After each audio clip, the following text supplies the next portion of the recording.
എല്ലാവർക്കും നമസ്കാരം. ഇന്ന് ഞാൻ വന്നിട്ടുള്ളത് വളരെ സിമ്പിളായിട്ടുള്ള റെസിപ്പി ആയിട്ടാണ്. തക്കാളി കൊണ്ട് ഒരു രസം. തക്കാളി രസം ഉണ്ടാക്കാൻ വേണ്ടിയിട്ട് ഞാനിവിടെ ഒരു ചട്ടി അടുപ്പിൽ ചൂടാക്കി വെച്ചിട്ടുണ്ട്. നമുക്കതിലേക്ക് ആദ്യം തന്നെ കുറച്ച് വെളിച്ചെണ്ണ ഒഴിച്ച് കൊടുക്കാം. 1.5 ടേബിൾ സ്പൂൺ വെളിച്ചെണ്ണ ഞാൻ ഒഴിച്ച് കൊടുത്തിട്ടുണ്ട്.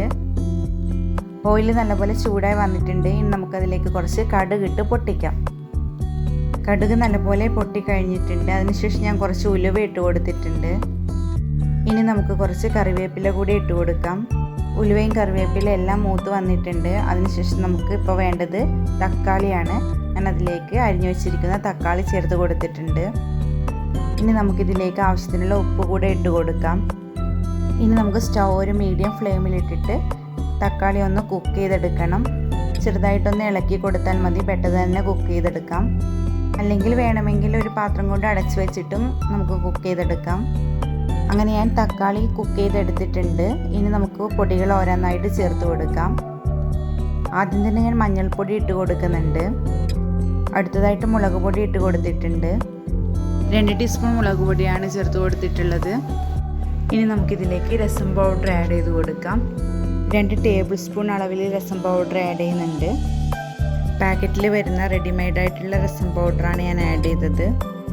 പൊടികൾ ആഡ് ചെയ്യുന്ന സമയത്ത് ഞാൻ ഫ്ലെയിം കുറച്ചിട്ട് ലോ ഫ്ലെയിമിലാക്കിയിട്ടുണ്ടായിരുന്നു. ഇനി നമുക്ക് പച്ചമണം മാറുന്നത് വരെ ഒന്ന് നന്നായിട്ട് ഇളക്കി കൊടുക്കാം.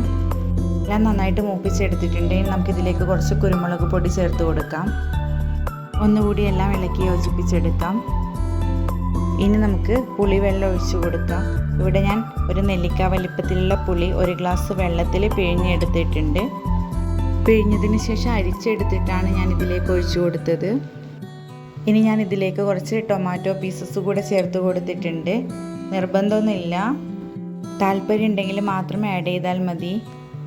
ഇനി നമുക്ക് ഹൈ ഫ്ലെയിമിലിട്ടിട്ട് നന്നായിട്ട് തിളപ്പിച്ചെടുക്കാം. നല്ലപോലെ തിളച്ച് വരുന്നുണ്ട്. നമുക്ക് ആവശ്യമുള്ള കൺസിസ്റ്റൻസി ആയതിനു ശേഷം സ്റ്റൗ ഓഫ് ചെയ്ത് കൊടുക്കാം. അതുപോലെ തന്നെ ഉപ്പോ പുളിയോ എന്തെങ്കിലും കുറവുണ്ടെങ്കിൽ ഈ സമയത്ത് ആഡ് ചെയ്ത് കൊടുക്കാം. അങ്ങനെ നമ്മുടെ തക്കാളി രസം ഇവിടെ റെഡിയായി വന്നിട്ടുണ്ട്. റെസിപ്പി ഇഷ്ടപ്പെട്ടാൽ എല്ലാവരും ട്രൈ ചെയ്ത് നോക്കണം. അതുപോലെ തന്നെ നിങ്ങളുടെ അഭിപ്രായങ്ങൾ കമൻറ്റ് ചെയ്യാനും മറക്കരുത്. വീഡിയോ ഇഷ്ടപ്പെട്ടാൽ ലൈക്ക് ചെയ്യണം, ഷെയർ ചെയ്യണം, ചാനൽ സബ്സ്ക്രൈബ് ചെയ്ത് സപ്പോർട്ട് ചെയ്യുകയും വേണം. അതുപോലെ തന്നെ ഓൾറെഡി സബ്സ്ക്രൈബ് ചെയ്തവർക്ക് സ്പെഷ്യൽ താങ്ക്സ് ഫോർ വാച്ചിങ്.